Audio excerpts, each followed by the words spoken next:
धीरेन्द्र शास्त्री बागेश्वर धाम के अत्यंत प्रसिद्ध संत और कथावाचक अपनी विलक्षण क्षमता के लिए जाने जाते हैं।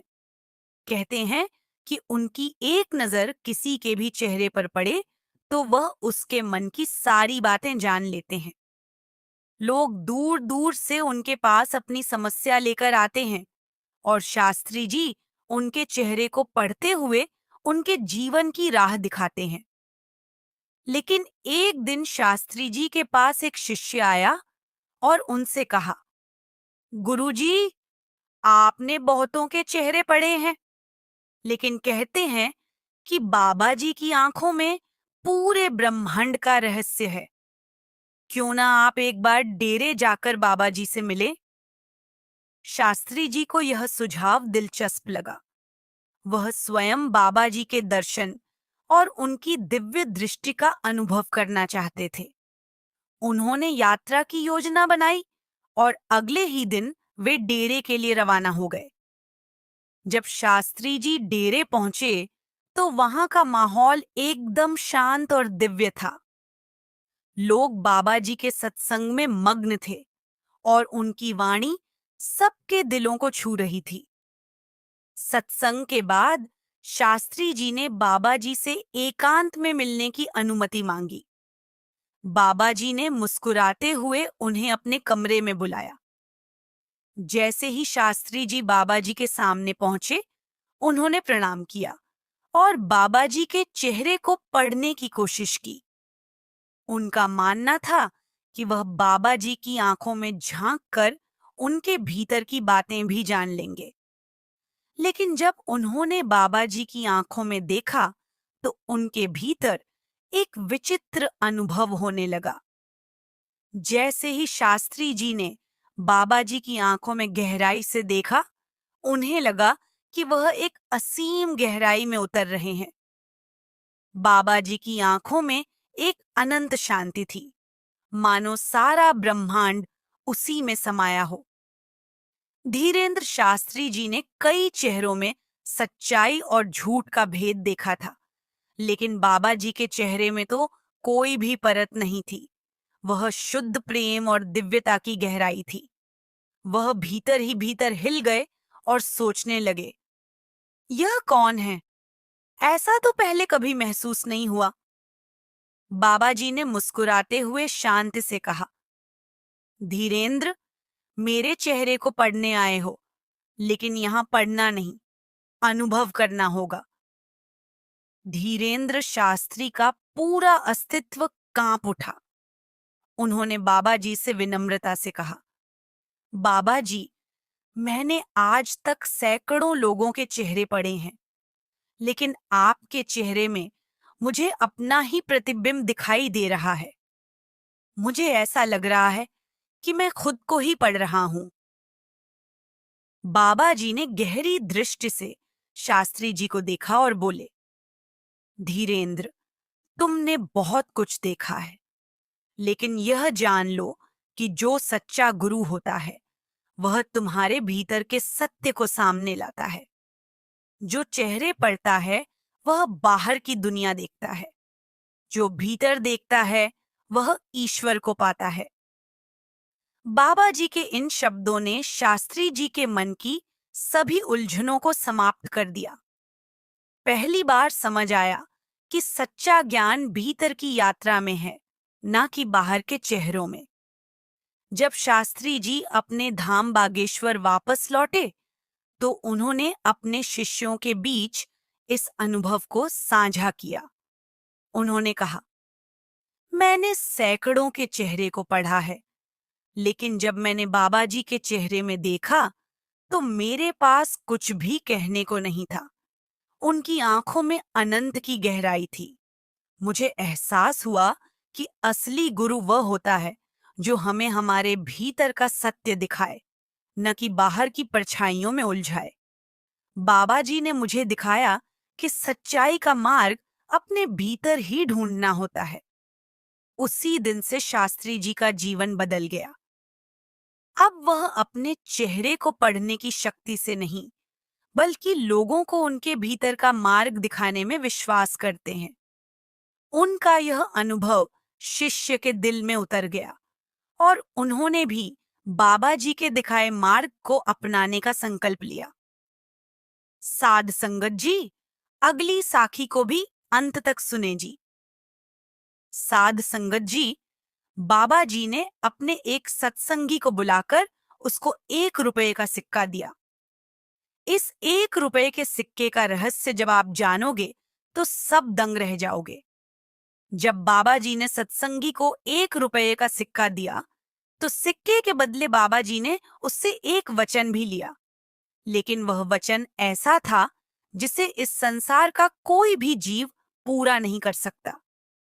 इस सत्संगी ने बाबा जी के इस वचन को निभाने के लिए हामी भर दी थी।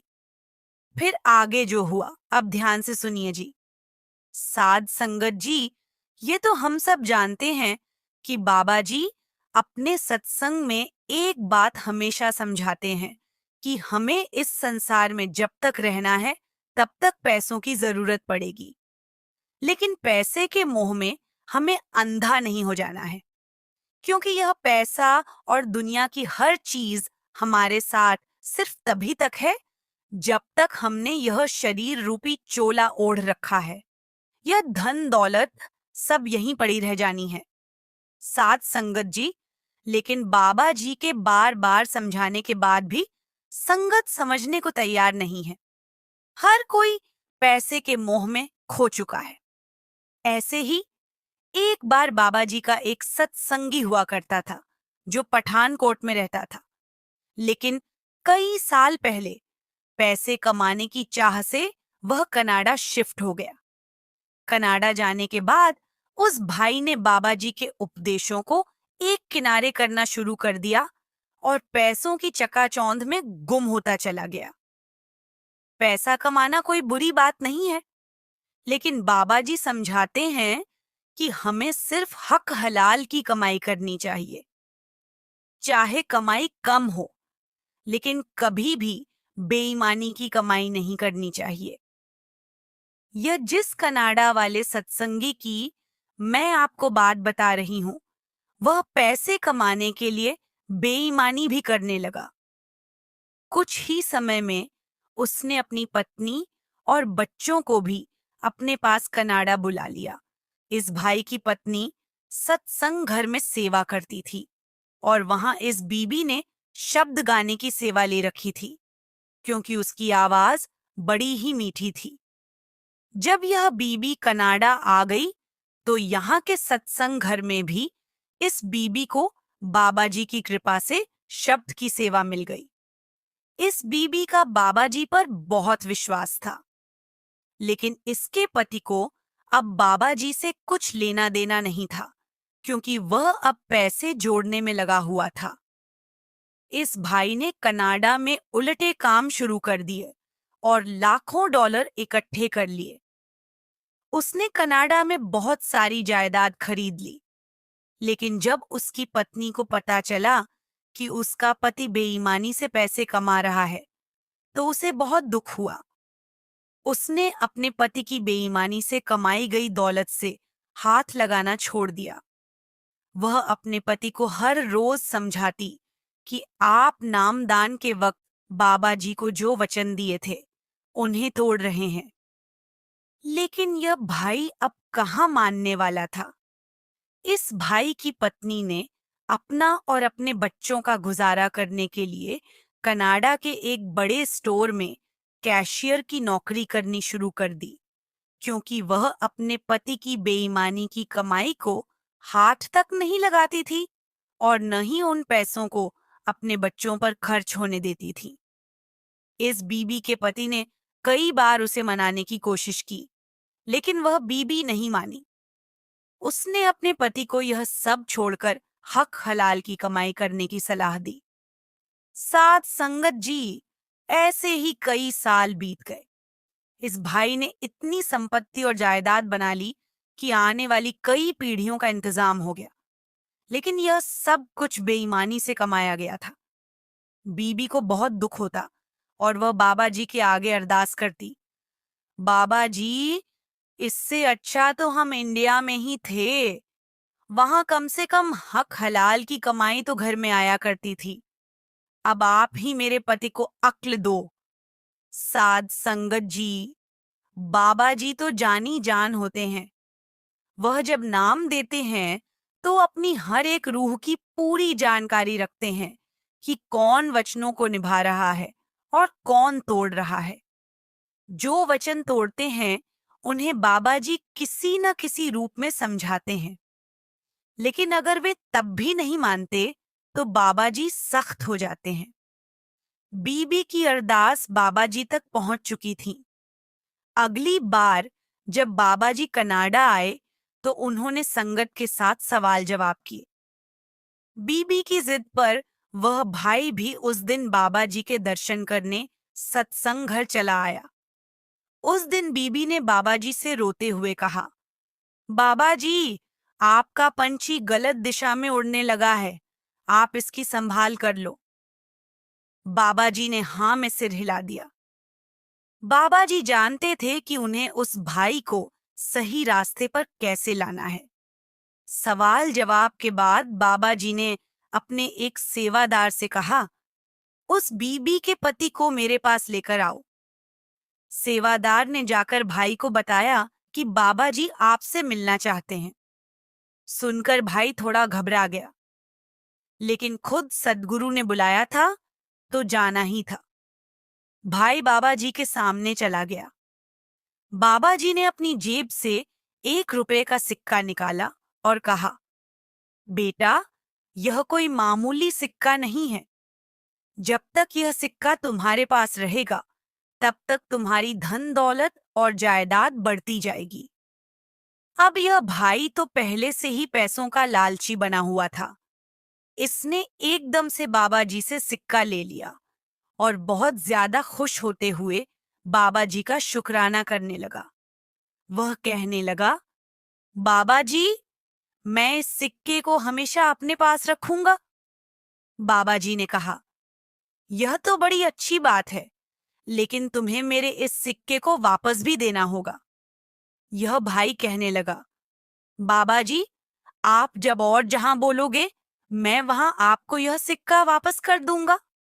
बाबा जी ने कहा, इस सिक्के को तुम अगले लोक में मुझे वापस कर देना। भाई इतना खुश हो रहा था कि उसे समझ ही नहीं आया कि बाबा जी क्या कहना चाहते हैं। उसने वचन दे दिया, बाबा जी, मैं आपके इस सिक्के को अगले लोक में वापस कर दूंगा। यह कहकर वह भाई खुशी खुशी अपनी पत्नी के साथ घर लौट आया। घर पहुंचकर उसने अपनी जेब से सिक्का निकाला और अपनी पत्नी से कहने लगा, इस सिक्के को बड़ी हिफाजत से कहीं रख दो। पत्नी ने हैरानी से पूछा, यह तो सिर्फ 1 रुपये का सिक्का है, इसकी इतनी हिफाजत क्यों? भाई ने बाबा जी की कहीं सारी बात बता दी और यह भी बताया कि इस सिक्के को उसे अगले लोक में वापस करना है। यह सुनकर पत्नी को सारा खेल समझ आ गया। वह जोर जोर से हंसने लगी। पत्नी की हंसी देखकर पति ने हैरानी से पूछा, क्या तू पागल हो गई है? पत्नी कहने लगी, पागल मैं नहीं, लेकिन पैसे के मोह में आप इतने अंधे हो चुके हो कि आप बाबा जी को ऐसा वचन दे आए जिसे आज तक कोई पूरा कर ही नहीं सका और न कभी कर पाएगा। पत्नी की बात को हैरानी से सुनने के बाद इस भाई ने पूछा, तेरे कहने का मतलब क्या है? पत्नी ने बताया, अगले लोक में तो तुम अपना खुद का शरीर भी नहीं ले जा सकते, तो इस दुनिया की चीज यानी इस सिक्के को कैसे लेकर जाओगे? यहां से आज तक कभी कोई ले जा पाया है क्या, जो तुम इस सिक्के को अगले लोक ले जाने का वचन दे आए हो? पत्नी की बात सुनकर पति की आंखें खुल गईं। वह सोच में पड़ गया कि बाबा जी ने मुझसे यह कैसा वचन ले लिया।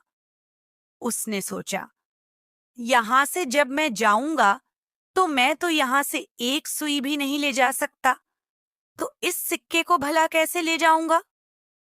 पत्नी ने जब पति को सोच में डूबा देखा तो कहने लगी, अब आप ही बताओ, जब कोई यहाँ से 1 रुपए के सिक्के को भी नहीं ले जा सकता, तो आपने इतनी जायदाद जो दूसरों से बेईमानी करके बनाई है, वह क्या आपके साथ जाएगी?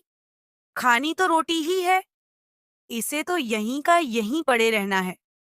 जब 2 रोटी ही खानी है, तो हक हलाल की कमाई से क्यों ना खाई जाए? बेईमानी से कमाई धन दौलत से जो आपके ऊपर कर्मों का बोझ बढ़ गया है, उस बोझ की पोटली जरूर आपके साथ जाएगी।